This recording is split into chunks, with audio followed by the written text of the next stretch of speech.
Post-game here from the HAP as the Centennials coming away with a 5-3 victory. I'm actually joined right away right now by assistant coach Harry Mahesh. And Harry, this maybe not a good night tonight, as this wasn't the same Kings team that we saw not even last weekend but the last 6 games.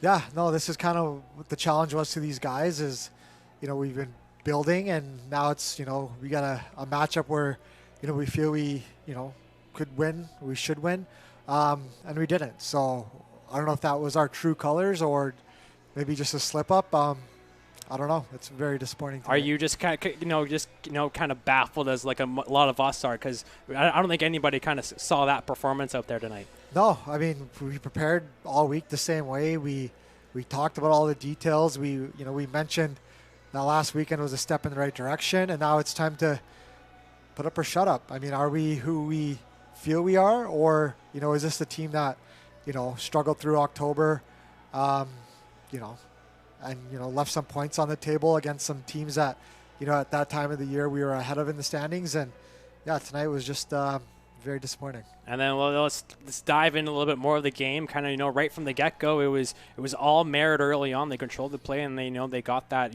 early goal on the power play. Yeah, I mean the shots right out of the bat were about 7-0, and then they deserved that power play. They got it, and then they got one, and right away we kind of got better from there. But then we just couldn't hold. It was you're chasing the game all night, and there was no consistency in the lineups. It was you try to get a little bit of momentum going, and then right away it was gone. And we were up against that. Coming out of that first period even was okay.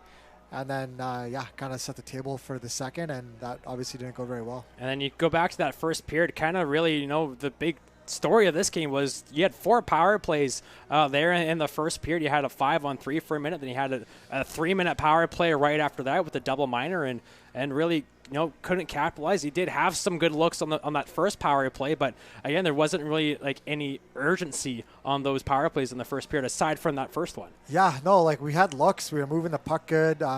They blocked some shots, and so we had to adjust, but everybody wants to be a goal scorer, and then it's time to score goals, and where are the goals? So it's we worked on it. We want the guys to play with poise.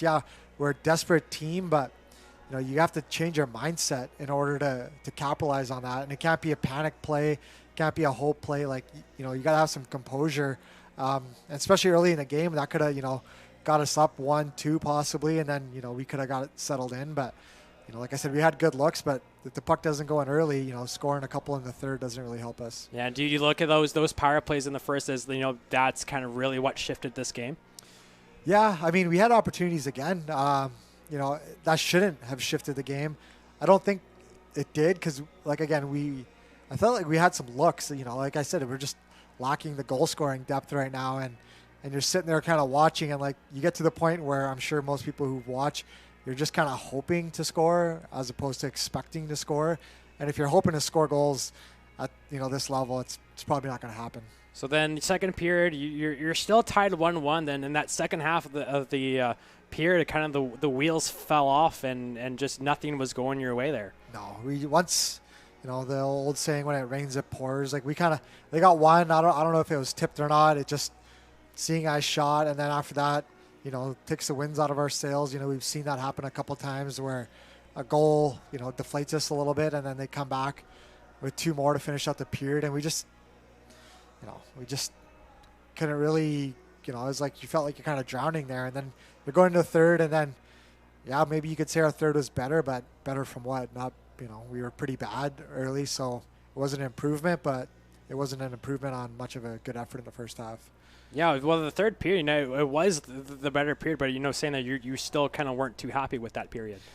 No, I mean, that's 3 games in a row now where we've had to pull the goalie and try to make something happen late, and we did. I think that's twice now we've scored on a 6-on-5.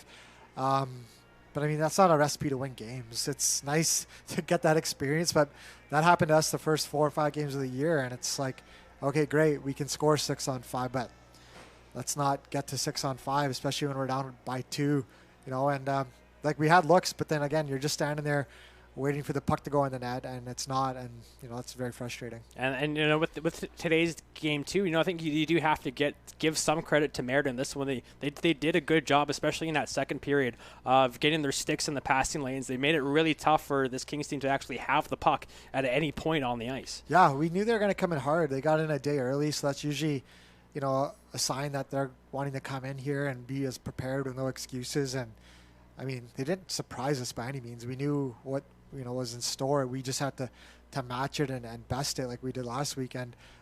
Play to our level, and it's not even fair to say play to theirs because they're similar to us in the standings. So I don't think we took them for granted. I just think they were probably better than their record shows, and then obviously we have some work to do.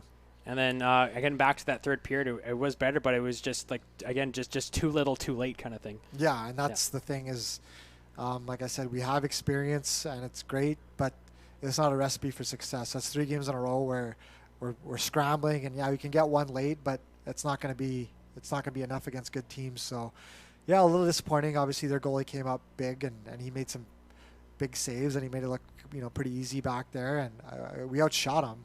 But at no point did it really feel like we were the better team. Now you have a quick turnaround into tomorrow. Is this a game that you just just put on the back burner and forget about it and move on, or do you take take this game and kind of take a good hard look at this team and kind of figure out exactly what we are, as you kind of mentioned earlier? Oh yeah, there's times you burn the game tape, and other times you do a deep dive, and this is a deep dive night. Like, you got to go through every lineup, every player who played top to bottom, and go, well, what are we? Like, this is a critical point in the season. The December 1st cutoff date. We got to decide. What is this team? Are we a team that has potential, or do things got to look different? And obviously we made a move. We have another player, Adam Mendelson, coming in the lineup. We got to take some looks, and we got to sort some things out. But no, we got a team coming in tomorrow they're in the exact same boat as we are. So, I mean, it's put up or shut up time for us. I mean, we thought this weekend would be kind of the weekend that turns the tides, but it can go one of 2 ways. This could be the start of something great, or maybe we got to go back to the drawing board. Yeah, well, you have a chance to turn the tides tomorrow, as the Kings hope for a better effort tomorrow on Teddy Bear Toss Night, as they take on the Cowichan Valley Capitals at 5 o'clock. Thank you for your time, Harry, and we'll talk to you again hopefully with some good news after tomorrow's game. Sounds good. Thanks, Kisser.